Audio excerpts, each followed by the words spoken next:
మాజీ శాసనసభ్యులు టీఆర్ఎస్ పార్టీకి సంబంధించినటువంటి సతీష్ బాబు గారు నిన్న హుస్నాబాద్ కార్యకర్తల సమీక్ష సమావేశం జరిపిన సందర్భంగా మరి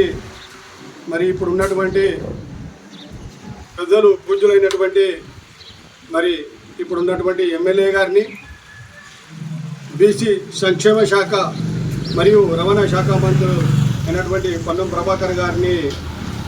మరి విమర్శించడం జరిగింది. మరి ఏమని విమర్శించడం కార్యకర్తలు వచ్చే కోపానికి వస్తాడు, కార్యకర్తల దగ్గర స్పృహ కోల్పోతూ ఉన్నాడు. మరి రాబోయే రోజులల్లో టీఆర్ఎస్ పార్టీకి అధికారం మీదకి రాబోతుంది, స్థానిక సంస్థలల్లో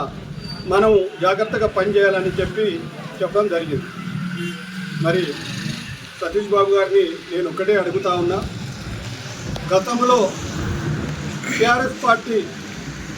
అధికారం మీదకి ఎందుకు వచ్చిందంటే తెలంగాణ సింపతితోటి ఇక్కడ ఉన్నటువంటి ఈ ప్రాంత ప్రజలు ఏం కోరుకున్నాడే విధులు నిధులు నియామకాలు మనకు తెలంగాణ ఏర్పడితే ఇవి వస్తాయి అనేటువంటి ఆలోచన మీద ఈ ప్రాంత ప్రజలందరూ నడుముగట్టి అప్పుడు పార్టీలకు అతీతంగా టీఆర్ఎస్ పార్టీకి అధికారం ఇచ్చింది. మరి ఇచ్చినటువంటి పరిస్థితులలో 10 సంవత్సరాలు జరిగింది. 10 సంవత్సరాల లోపల మేము ఈ ప్రాంత ప్రజలు కోరుకునేది ఏంటి అంటే అక్కడ ఉన్నటువంటి ముఖ్యమంత్రి చంద్రశేఖరరావుకు ఇక్కడ ఉన్నటువంటి సతీష్ బాబుకు చాలా దగ్గర, ఈ ప్రాంతం సస్యశ్యామల అవుతుంది అని కోరుకున్నారు. మరి ఇలా ముఖ్యమంత్రి ఇవాళ మన సతీష్ బాబు ఇంట్లో పండుకుంటారు అంటే మన ప్రాంతం సస్యశ్యామల అవుతుంది అనుకొని ఈ ప్రాంత ప్రజలైతే ఏదైతే కోరుకున్నారో మరి ఏనాడైనా ఈ ప్రాంతానికి నువ్వు చేసిన సేవలేందో ఒక్కటి చెప్పుకునేటువంటి పరిస్థితి మరి నువ్వు ముందుకు తీసుకురావాలి. గతంలో ఏదైతే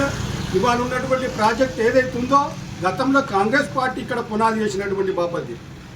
ఆ ప్రాజెక్టును పూర్తి చేయలేనటువంటి అసమర్థత ఎమ్మెల్యేవు నువ్వు, నీ ముఖ్యమంత్రి.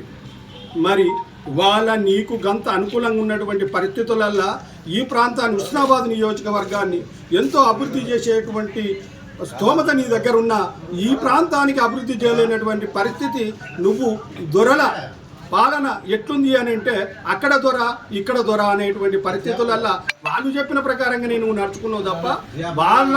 అవసరాలు వాళ్ళ ప్రాంతాన్ని డెవలప్మెంట్ చేసేదానికి నువ్వు కోఆపరేషన్ చేసినావు తప్ప ఈ ప్రాంతానికి నువ్వు చేయలేవు. ఇంకొకటి నిన్న మంత్రిని విమర్శించడం పర్లేదు, ఇవాళ 10 సంవత్సరాలలో చేయలేనటువంటి పనులు ఏదైతుందో ఇవాళ 9 నెలలు ఇవాళ ఉన్నటువంటి కాంగ్రెస్ పార్టీ ఏదైతే హామీలు ఇచ్చిందో 6 గ్యారెంటీలల్లో ఇప్పటికీ 5 పూర్తి అయిపోయినాయి. రేపు వచ్చేది 6వ గ్యారెంటీ పూర్తి అయిపోతూ ఉంటుంది, రేషన్ కార్డు. ఇంకొకటి మా మంత్రి గారు ఏదైతే ఉన్నదో ఒక బీసీ నాయకత్వం మీద ఒక బీసీ నాయకుడు ఇలా పార్లమెంట్లో కొట్లాడి తెలంగాణ తీసుకొచ్చినటువంటి వాది, ఇవాళ పార్లమెంట్లో చూత తీసుకొచ్చినటువంటి వాది ఏదైతే అసెంబ్లీలో రేపు ఈ తన వాక్చాతుర్యాన్ని నిరూపించుకొని రేపు ఈ ప్రాంతాన్ని డెవలప్మెంట్ చేద్దామని చెప్పి ఈ ప్రాంత ప్రజలు ఎవరైతే ఉన్నారో ఎస్సీ బీసీ మైనార్టీ అన్ని కులాలకు సంబంధించినటువంటి వాళ్ళు ఆనాడు తెలంగాణకి ఎట్లా ఉపయోగపడ్డారో ఇవాళ పొన్నం ప్రభాకర్ కోసం అందరూ ప్రాధేయపడి ఇవాళ ఆయనను గెలిపించుకొని ఏ మాట మీదకైనా ఆయన నిలబడి ఈ ప్రాంతాన్ని నేను ఎట్లయితే డెవలప్మెంట్ చేస్తా అని చెప్పిండో ఆ డెవలప్మెంట్ ప్రకారంగా 9 నెలల లోపట్నే ఇవాళ ఒక హుస్నాబాద్ నియోజకవర్గాన్ని ఒక మినీ హైదరాబాద్ చేసేటువంటి పద్ధతిలో ఇవాళ హుస్నాబాద్కు సంబంధించినటువంటి ఎల్లమ్మ చెరువు